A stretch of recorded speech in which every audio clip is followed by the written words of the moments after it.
ऐवान सदर का माहौल इस वक्त इंतहाई गैर मामूली है।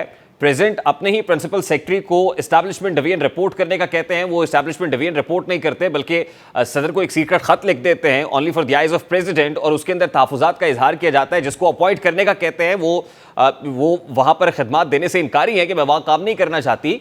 ये माहौल इंतहाई गैर मामूली है। आपको क्या लग रहा है, डेडलॉक कहां है, रिफ्ट कहां है, किन के दरमियान मामला इस वक्त तनाज़े का शिकार लग रहा है या बिगाड़ का शिकार दिखाई देता है आपको? देखिए, आप जो सवाल में छुपा के बात मुझसे चाहते हैं कि मैं जाहिर करके करूं, वो ये है कि रिफ्ट किन लोगों के दरमियान में। अगर तो आपके जहन में ये मौजूद है कि ये फौजियों की और सदर मुमलिकत और पीटीआई की रिफ्ट है, तो इसको आप इस तरीके से कह सकते हैं कि हाँ, पीटीआई और सदर मुमलिकत नहीं चाहते कि आर्मी एक्ट में भी तब्दीली हो और ऑफिशियल सीक्रेट एक्ट में, लेकिन वो तब्दीली को रोक नहीं सके। इनके अपने सेनेटर भी वक्त पे नहीं जागे थे। वो पीएमएलएन के लोगों ने बात सेनेट में उठाई थी, लेकिन चूंकि वो कानून बनने के लिए चले गए और सदर मुमलिकत के ट्वीट की जो आखिरी लाइन है वो परसों जो उन्होंने किया, वो मान रहे हैं कि ये कानून बन चुका है और वो माफी मांग रहे हैं उन लोगों से अगर कुछ लोग इसके जेरे असर किसी सजा में आते हैं। चूंकि सदर मुमलिकत को बिल्कुल पता है, ना हम पीटीआई के दौर की उनकी सदारत की बात करते हैं, हम सिर्फ पीडीएम और पीपल्स पार्टी की हुकूमत की बात करते हैं कि उसमें जितने बिल्स पे उन्होंने इतराज किए लिख के किए, उन्होंने जिनको साइन किया दायरा एसेंट की दी और वो भी लिख के दी। अब इशू ये है कि ये वाहिद बिल था जिसके ये दो बिल थे जो सदर के सेक्रेटरी ने, जो आपने गुफ्तगू बताई, हर चीज लिख के भेज दी कि जी जैसे वो हमेशा से लिखते हैं, कुछ सिर्फ इन दो बिलों के लिए नहीं लिखी। उन्होंने 9 अगस्त को 13 बिल वापस किए और लिख के किए। उन्होंने 15 अगस्त को पैमरा का बिल साइन किया, ओके किया और लिख के किया। अब ना वो रोटी को चोची कहते हैं कि वो ये समझाने पे आए कि मैं कहता रहा और मेरे स्टाफ ने हुक्मदुली की। कैसे की हुक्मदुली? वो लिख के लाए, आप साइन करें। नहीं कर रहे थे आप, ये ट्वीट उस वक्त भी कर सकते थे। आपने जानबूझ के वक्त गुजारा, जब गुजर गया और आपको पता चल गया कि गजट नोटिफिकेशन हो चुका 18 को, तो आपने 19 को खबर आई, आपने उस दिन भी कुछ नहीं किया। आपने 24-23 घंटे के बाद एक ट्वीट किया। उसके बाद आपने अपने सेक्रेटरी से बात की कि मुझे पता है तुम्हारी गलती नहीं, लेकिन मुझ पर मेरी पार्टी का प्रेशर है कि सुप्रीम कोर्ट से इंक्वायरी करा। राणा साहब, ये वकार अहमद साहब ने जो खत लिखा, बिल्कुल उन्होंने कहा कि आप इंक्वायरी कराएं, इसकी छान पटक कराएं और दूध का दूध और पानी का पानी हो जाएगा। लेकिन एक मामला ट्रिकी तब भी हो जाता है ना जब अटॉर्नी जनरल ये कह रहे हैं, जो सदर के प्रिंसिपल स्टाफ है वो ये कहते हैं कि ये दोनों बिल वहां पड़े हुए हैं, अटॉर्नी जनरल ये कहते हैं कि बिल हुकूमत को वसूल हो गया है। तो फिर इसमें कौन सच बोल रहा है, कौन झूठ बोल रहा है, ये भी तो तयन होना चाहिए। हाँ, नहीं, ये बिल्कुल क्लियर है, इसमें कोई भाव नहीं है, सिर्फ समझने की बात। आप देखें, गवर्नमेंट को जब अटॉर्नी जनरल कह रहे हैं, वो कह रहे हैं मुझे परसों पीएम हाउस को, अटॉर्नी जनरल ने यही बात कल तस्दीक किया ना कि परसों आ गए थे। जो गजट नोटिफिकेशन है जो सेनेट की वेबसाइट पर मौजूद है दोनों बिलों का, वो तारीख है 18, जहन में रख लें। यानी 18 को नोटिफाई हो चुका, गजट हो चुका, लॉ बन चुका। अब वो सदर मुमलिकत ने गेम ये खेली कि जहां एक तरफ उन्होंने, जिधर से ये आया, आप ये बात हमारे, मैं नाज़रीन के लिए बता दूं कि एक इंटरनल होता है, एक एक्सटर्नल होता है। इंटरनल में मिलिट्री सेक्रेटरी सदर को भी और वजीर आजम को असिस्ट करते हैं, वो इंटरनल ऑफिस कहलाता है। और जो सिविल साइड कहलाती है वो principal secretary to prime minister and secretary to president है। सेक्रेटरी टू प्रेसिडेंट ने भेजा और यही कल उन्होंने खत जो लिखा सदर को कि मेरे पास फाइल नहीं आई। सदर ने अपने तय होशियारी है कि 20 तारीख को जब उन्होंने ट्वीट किया, तो उन्होंने ट्वीट किया 1:45 के लगभग दोपहर को, और 5 बजे वजीर आजम हाउस में अपने इंटरनल विंग के जरिए वो फाइलें वहां पहुंचवा दी, 2 बंद लिफाफे पहुंचा दिए बगैर कुछ लिखे हुए। देखिए, उनकी कोई लीगल हैसियत इसलिए नहीं थी ना, वो चाहे टाइम से भी आ जाते और उन्होंने कुछ ना लिखा होता तो 10 दिन के बाद उसको ला बनना ही बनना था। राणा साहब, लेकिन मिलिट्री सेक्रेटरी मजाज अथॉरिटी है कि वो इन लेटर्स को डिस्पैच कर सके प्राइम मिनिस्टर हाउस को। जी, प्रेसिडेंट की तरफ से प्राइम प्रेसिडेंट जिसको चाहे दे दे, चाहे वो अपने मिलिट्री साइट पे दे दे कोई फाइल, चाहे वो इस साइट पे दे दे। मजाज सदर मुमलिकत है, भिजवाने के लिए दोनों इंस्ट्रक्शन के पाबंद हैं। सेम इसी तरह होता है पीएम ऑफिस में। प्राइम मिनिस्टर किधर से फाइल रोटेट करते हैं, लेकिन वो ऑफिस पे बाद में आपस में एक हो जाते हैं।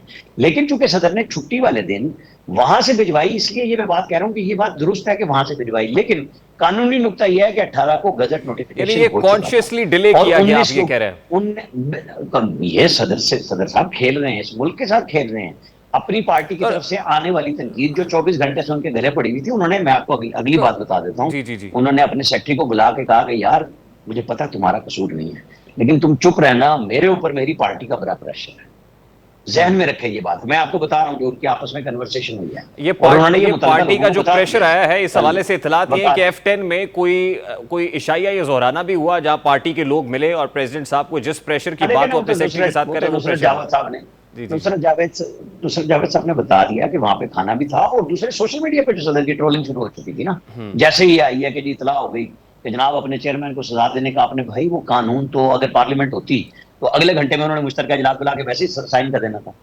मतलब वो अप्रूव बनाना था, लेकिन सदर देखिए जाके देखिए ना उन्होंने 10 राणा दिन साहब, रोक सकते ऐवान थे। सदर का जो माहौल है इस वक्त, वहां पे एक ऐसा प्रेसिडेंट बैठा हुआ है जिसका मतलब रिपोर्टेडली स्टाफ अंडरमाइन करता है मामलात को, और उसके बाद स्टाफ लिख के प्रेसिडेंट को अपने रिजर्वेशन शो कर रहा है। यानी वो नहीं करना चाहते जो प्रेसिडेंट कह रहे हैं, प्रेसिडेंट अपना काम करवा नहीं पा रहे हैं। तो इस वक्त जो ऐवान सदर का माहौल है वो किस कदर गैर मामूली है, या प्रैक्टिकली नहीं ऐसा नहीं होना नहीं नहीं चाहिए? नहीं नहीं नहीं नहीं, ऐसा नहीं है कि सदर जो चाहते हैं वो नहीं, सदर जो चाहते हैं वो होता है। सदर ने जब जानबूझ के आपने फाइल पे लिखा ही कुछ नहीं, और आप 13 बिलों को 9 तारीख को लिख के वापस कर रहे हैं, आप 15 अगस्त को पैमरा का बिल साइन करके ओके कर रहे हैं कि कानून बना रहे हैं। आपसे ज्यादा कोई बात जानता ही नहीं है कि मुझे क्या काम करना है। आपने खामोशी की, जानबूझ के की, और दुनिया भर की जो डिक्शनरी है, इंग्लिश डिक्शनरी हो कोई हो, खामोशी जो है वो रजामंदी नहीं, रजामंदी होती है, और उसका मतलब ये होता है ओके। अच्छा चले हम इस बात को दूसरी तरह देख लें, अगर सदर मुमलिकत के पास ये इख्तियार मौजूद हो कि वो कुछ भी ना लिखे तो वो ला नहीं बनेगा, ठीक है। अगर कोई सदर, जैसे अब एक हुकूमत मुखालिफ सदर हो, तो वो तो फिर कोई भी कानून फैसला ही ना करे, किसी चीज पे ना लिखे, तो क्या पार्लियामेंट खत्म हो जाएगी? तो राणा साहब, ये यू ये टर्न है बस। मैक्स प्रो वाली वाला जो मामला है, इसको मजीद कितनी देर तक टॉलरेट किया जाएगा? या जो कंसर्न क्वार्टर्स है, जाहिर है वो बनजरे अमीक देख रहे होंगे, इस सारे मामले को मॉनिटर कर रहे होंगे, क्या उन्होंने कोई फैसला ले लिया? उनके फैसले से क्या होता है? उनके लाए हुए हैं जो तमाशा दिखा रहे हैं सबको। वो कहते हैं ना, पास कर या बर्दाश्त कर। अब कुछ नहीं कर सकते आप आईनी तौर पे।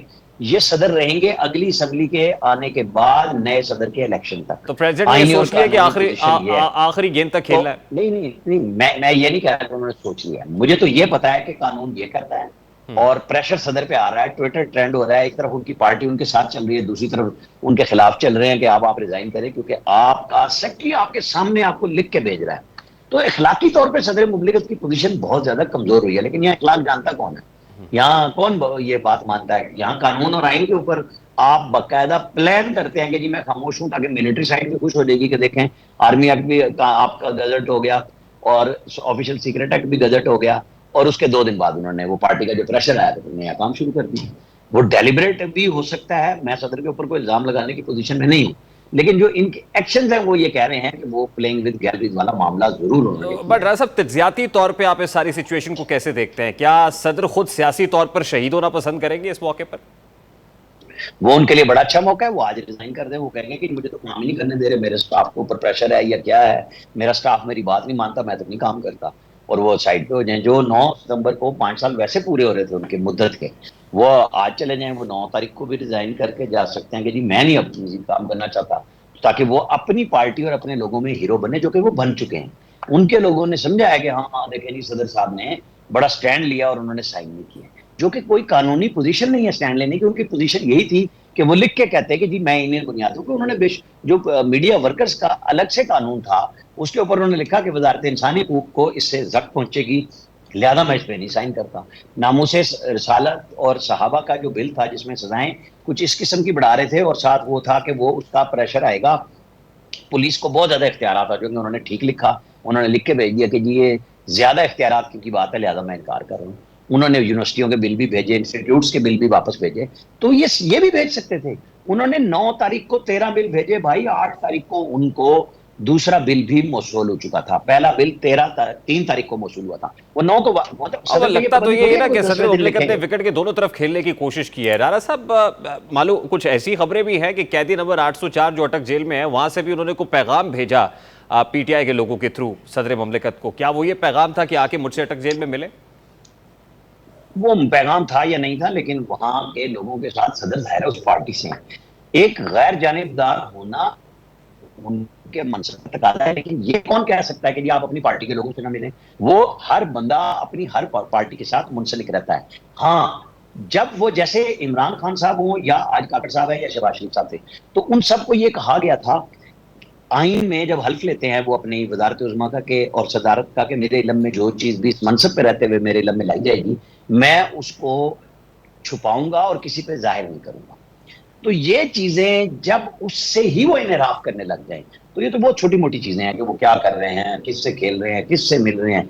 जो कौमी सलामती और नेशनल सिक्योरिटी के इशूज उनको बतौर सदर वजीर आजम मिलते हैं, जैसे उन्होंने साइबर पे किया और उन्होंने इस काम पे कर दिया कि ठीक है अपने पार्टी के चेयरमैन को खुश करो, अपनी पार्टी में वापसी के रास्ते को खुश करो। राजा साहब, ताकि लास्टली लोग ये फिर बताएगा ना कि कानों तशरीह प्रेसिडेंट अब ना इस करें। पोजीशन में है कि वो चेयरमैन पीटीआई के लिए कोई ब्रीदिंग स्पेस क्रिएट करके दे सके?